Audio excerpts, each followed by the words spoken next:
চট্টগ্রামের সীতাকুণ্ডে জাহাজ ভাঙা কারখানায় বয়লার বিস্ফোরণে 10 জন দগ্ধ হয়েছেন। আহতদের চট্টগ্রাম মেডিকেল হাসপাতালে ভর্তি করা হয়েছে। এই বিষয়ে বিস্তারিত জানাতে যুক্ত হচ্ছেন সহকর্মী AKM নাজিম। নাজিম, দুর্ঘটনার কারণ সম্পর্কে আর কিছু জানতে পেরেছেন কিনা? আহতদের কি অবস্থা দেখছেন?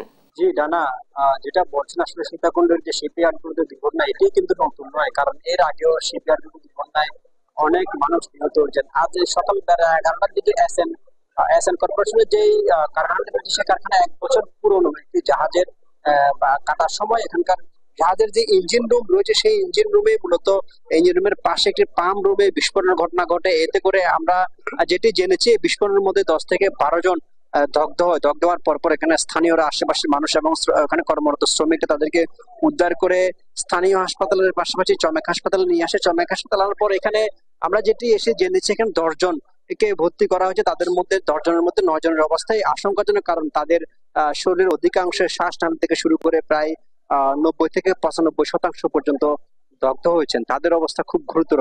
আর এখানে এসে যেটি জেনেছি তাদের এখানকার যারা চিকিৎসকরা রয়েছেন এবং হাসপাতালের পরিচালনার পক্ষ থেকে যেটা বলা হচ্ছে তাদেরকে উন্নত চিকিৎসার জন্য 7 জনকে, যারা গুরুতর তাদেরকে ঢাকায় নিয়ে যাওয়া হচ্ছে এবং তাদেরকে ঢাকায় উন্নত চিকিৎসা দেওয়া হবে। কিন্তু আমরা এসে এখানে যেটি জেনেছি কর্পোরেশনের শিপ ব্রেকিং ইয়ার্ডের যে একটি সংস্থা রয়েছে তাদের পক্ষ থেকে তারা বলছেন যে তাদেরকে উন্নত চিকিৎসার জন্য যতদূর প্রয়োজনীয় সহযোগিতা করা দরকার সব করা হবে।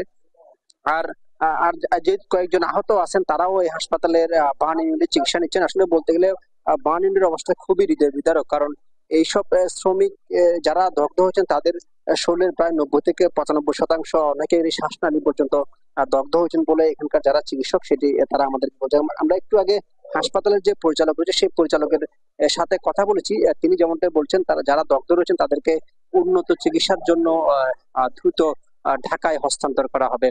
আপনাকে একটি তথ্য দিয়ে রাখি, সীতাকুণ্ডের শিপ ব্রেকিং ইয়ার্ড গুলোতে কিন্তু দুর্ঘটনা এখনই নতুন নয়, কারণ এর আগেও শিপ ব্রেকিং ইয়ার্ড গুলোতে যে দুর্ঘটনা সেই দুর্ঘটনায় প্রায় শতাধিক লোকের প্রাণহানির ঘটনা ঘটছে এবং আহত হয়েছেন বহু মানুষ।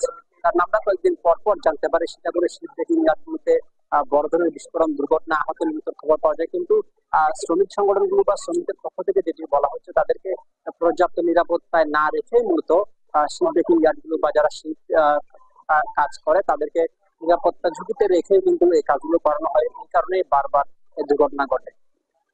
এই ছিল চমেক হাসপাতালের বার্ন ইউনিট থেকে আমার কাছে আসা বিশেষ।